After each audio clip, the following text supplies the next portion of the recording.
할렐루야. 153 저녁기도에 오신 여러분들을 주님의 이름으로 환영하고 축복합니다.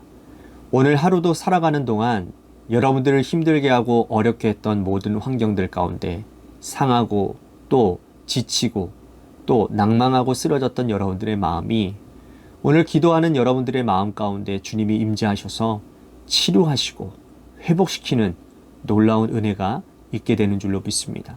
여러분들이 처해 있는 모든 문제 가운데도 오늘 이 시간 하나님이 들려주시는 음성으로 말미암아 응답받고 돌아가는 귀한 복된 시간이 되기를 간절히 소원하겠습니다. 먼저 오늘 하나님께서 우리들에게 주신 말씀 베드로후서 3장 1절에서 2절 말씀까지 우리 같이 보도록 하겠습니다. 우리 같이 한 목소리로 다 함께 봉독하도록 하겠습니다. 시작. 사랑하는 자들아, 내가 이제 이 둘째 편지를 너희에게 쓰노니 이 두 편지로 너희의 진실한 마음을 일깨워 생각나게 하여 곧 거룩한 선지자들이 예언한 말씀과 주 되신 구주께서 너희의 사도들로 말미암아 명하신 것을 기억하게 하려 하노라. 아멘. 요즘 젊은 사람들에게는 저도 젊은 사람이기는 하지만 젊은 사람들에게는 매사에 자신감이 있습니다. 자기가 노력하는 대로 다 이루어질 것 같고 또 최선을 다하면 안 되는 일이 없을 것 같고 그래서 그 모든 일들에 자신만만한 것이죠. 하지만 반면에 인생을 오래 살아보신 어른들은 그렇지 않다라는 것을 잘 알 수 있습니다. 열심히 노력해도 안 되는 일이 있고 또 자기 분야의 전문가라 하더라도 막히는 것이 있고 또 자기를 둘러싼 주변 상황과 환경과 여건이 언제나 자신에게 호의적이지 않다라는 사실을 경험을 통해서 잘 알고 있기 때문이라는 것입니다. 그래서 그분들은 인생을 오래 살다 보니 지혜가 하나 생겼는데 그것은 뭐냐면 스스로 통제할 수 있는 것은 열심히 노력해서 통제를 하지만 그러나 스스로 통제할 수 없는 것은 마음 쓰지 않고 맡겨버린다라는 겁니다. 그러나 여기서 중요한 것은 어디에 누구에게 맡기느냐라는 것이죠. 믿음 없는 분들, 신앙이 없는 분들에게는 운에 맡긴다라고 말을 합니다. 될 대로 되겠지. 내가 할 수 없는 거니까. 그냥 던져주면 운이 알아서 되겠지. 그래서 잘 되면 운이 좋다라고 표현을 하는 것이죠. 그러나 신앙이 있는 분들은, 여호와의 신앙을 가지고 있는 분들은 내가 통제할 수 없는 일을 하나님께 맡기는 거죠. 그래서 기도하는 겁니다. 하나님, 제가 여기까지의 나의 영역이 아닙니다. 제가 아무리 열심히 해도 이거는 제가 할 수 없는 것이니 하나님께서 알아서 하십시오 하고 하나님께 맡기는 겁니다. 간절하게 구하고 그 이후에는 기도하는 거죠. 그런데 시간이 지나서 내가 맡긴 그 일이 하나님께서 은혜를 베풀어 주셔서 놀랍게도 축복을 받고 많은 열매를 받게 됩니다. 그러면 우리는 그것을 뭐라고 부르느냐? 은혜라고 불러요. 은혜.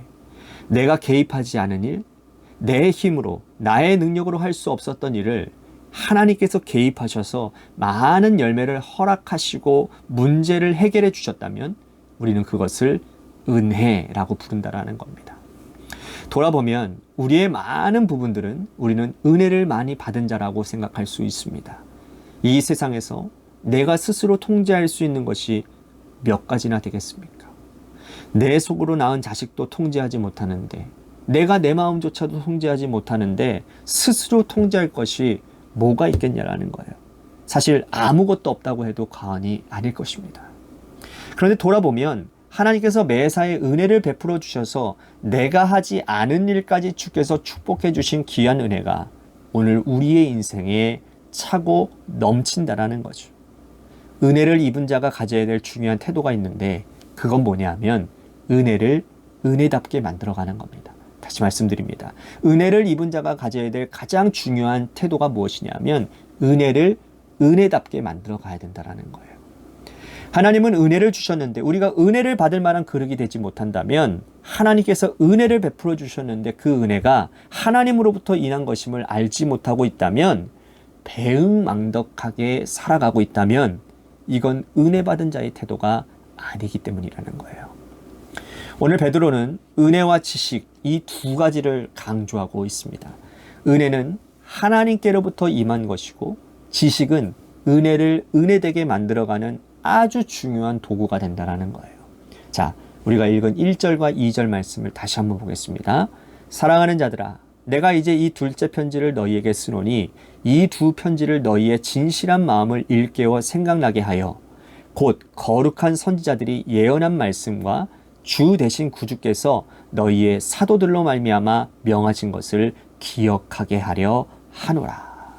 자, 1절과 2절에 보니까 생각나게 하여, 기억하게 하여 하노라. 이 두 말씀이 베드로가 베드로 전후서를 기록한 이유라는 겁니다.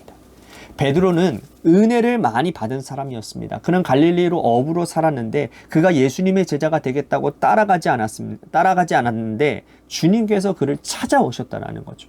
물고기를 잡던 그에게 찾아오셔서는 너는 나를 따르라 말씀하십니다. 은혜이지 않습니까? 그는 성질 급하고 겁도 많고 소심한 사람이었는데 주님께서 그를 수제자로 삼아주셨습니다.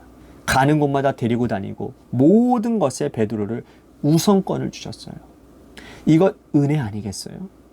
3번이나 주님 모른다고 부인했는데 주님은 그를 멀리하지 아니하시고 다시 찾아오셔서 그의 사명을 회복시켜 주셨습니다. 그리고 예루살렘 교회를 그에게 맡겨주셨고 그에게 목회자가 되게 해주셨습니다. 성령을 선물로 주셨습니다.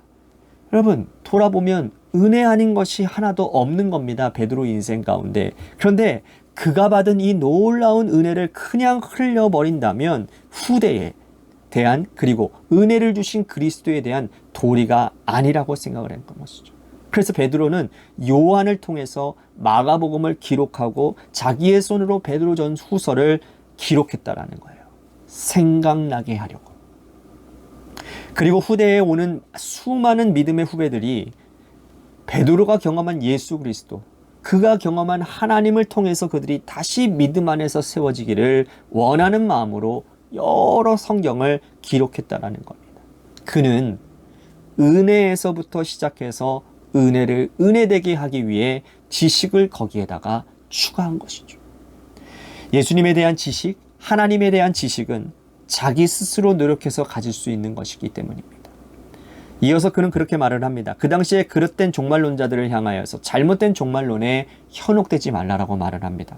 사람들은 임박한 재림 세상을 가지고 살았는데 예수님께서 재림하시지 않자, 공중에 재림주가 나타나시지 않자 사람들의 믿음이 해이해지기 시작했다라는 겁니다. 거 봐라, 주님 다시 오지 않지 않냐, 하늘에 올라간 분이 왜 다시 오지 않느냐, 절대로 그런 재림이 일어나지 않을 것이다. 사람들이 그렇게 웅성웅성거리기 시작했다라는 거예요. 그때 베드로가 이렇게 주장을 합니다. 8절과 9절 말씀 보십시오. 사랑하는 자들아, 주께는 하루가 1000년 같고 1000년이 하루 같다라는 이 한 가지를 잊지 말라. 주의 약속은 어떤 이들에게는 더디다가 생각하는 것 같이 더딘 것이 아니라 오직 주께서는 너희를 대하여 오래 참으사 아무도 멸망하지 아니하고 다 회개하게 이르기를 원하시느니라. 자, 종말이 지연되는 이유를 이렇게 설명을 하고 있습니다. 사람들이 재림에 대한 지식이 없으면, 잘 모르면 이 종말을 잘못 이해하고 그릇된 종말론에 빠지기 쉽다라는 거예요. 그런데 예수님께서 재림을 지연하신 이유가 모든 사람을 오래 참으사 많은 사람들, 이 세상에 있는 모든 사람들을 구원받도록 하기 위함이라는 거예요. 그래서 예수님이 이때까지 계속 참고 기다리고 계신다라는 겁니다. 베드로는 이렇게 종말 지연의 이유를 설명해 주고 있는 것이죠. 그러나 그것은 영원하지 않을 것이라는 거예요. 반드시 예수님께서는 재림하실 터인데 그 재림의 시기는 어떻게 올 것이냐? 10절 말씀 보십시오.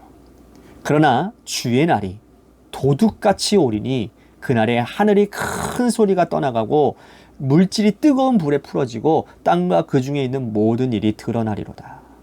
주의 날이 도둑과 같이 온다. 그러므로 너희는 항상 준비하고 깨어 있어라 라고 말씀을 하는 거예요. 종말에 대한 지식이 이렇게 중요한 것입니다. 만일 종말에 대한 지식이 없었더라면, 예수님이 종말에 어떻게 임하시려는지 잘 몰랐다면, 은혜만 가지고 살아가는 자는 은혜를 담아낼 지식이 없기 때문에 그릇된 종말론에 빠져 망하기가 쉽다라는 겁니다.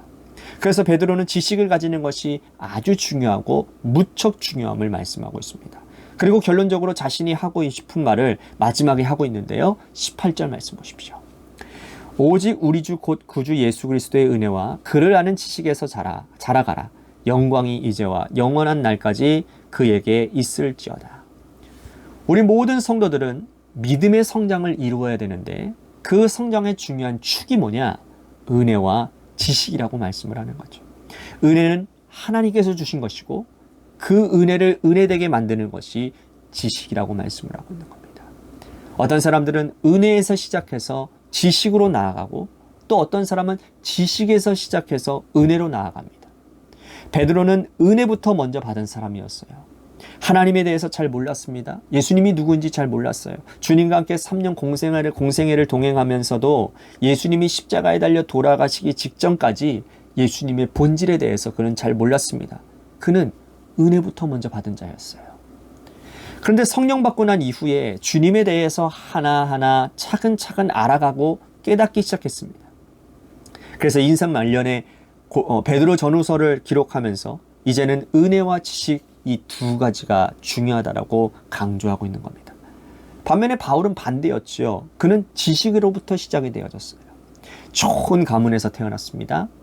디아스포라 유대인 가문에서 태어났고 그는 어렸을 때부터 가말리아 문화생으로 공부하고 배워왔습니다. 수재였어요. 지식이 가득 넘치고 또 넘치는 사람이었습니다. 그런데 지식만 가지고는 하나님을 제대로 알고 믿을 수가 없었다라는 거죠. 다메섹 도상에서 어느 날 예수님이 그를 만나 주셨습니다. 은혜였지요. 그가 예수님을 만나달라고 부탁한 것도 아닌데 주님이 직접 찾아오셔서 그를 만나 주십니다. 은혜 받은 거예요. 지식이 차고 넘칠 때 은혜가 임하니 어떤 일이 일어났습니까? 폭발력이 일어나게 되는 거예요. 그래서 그는 믿음의 위대한 성장을 이루게 되었다는 거죠. 그래서 믿음의 성장은 이 은혜와 지식 이 두 가지가 꼭 필요하다라는 거예요. 그러므로 오늘 우리도 베드로가 말한 것처럼 은혜를 먼저 받은 분들은 예수 그리스도를 알려고 지식을 추구해야 된다는 거예요. 말씀을 열심히 읽고 공부하고 배우고 기도를 통해서 주님을 만나야 된다는 겁니다. 자, 지식을 많이 쌓아본 분들은 언젠가 나에게 임할 그 하나님의 은혜를 갈망하고 기대하고 은혜를 위해서 소망을 품고 있어야 되는 겁니다. 하나님은 우리가 성장하기를 바라시는데 이 은혜와 지식 이 두 가지가 함께 있기를 원하신다는 거예요. 어디서부터 출발했던지 간에 중요한 것은 우리의 믿음이 성장을 이루는 것이니 이 두 가지의 축을 여러분들 꼭 붙들고 믿음 성장을 이루는 귀한 주님의 복된 성도님들이 되시기를 주님의 이름으로 간절히 축복하겠습니다.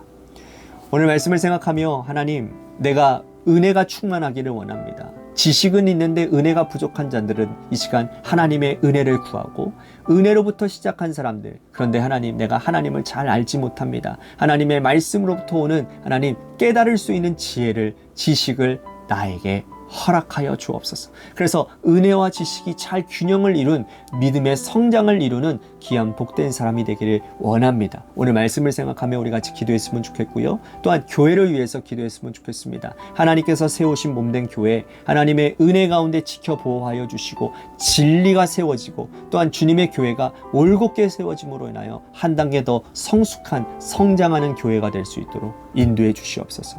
마지막으로 우리 우정구 장로님 아내 되시는 홍정렬 집사님, 오늘 입원하시고 또 내일부터 수술 일정을 밟으신다고 합니다. 모든 수술 과정과 치료 과정과 또한 회복 과정 가운데 하나님의 은혜가 있도록 도와주옵소서. 마지막으로 여러분들의 삶의 자리와 여러분들의 자녀들을 위해서 기도하시다가 이 시간 돌아가시기를 바랍니다. 노래 끝날 때까지 우리 함께 기도하며 나아가도록 하겠습니다. 기도하시겠습니다.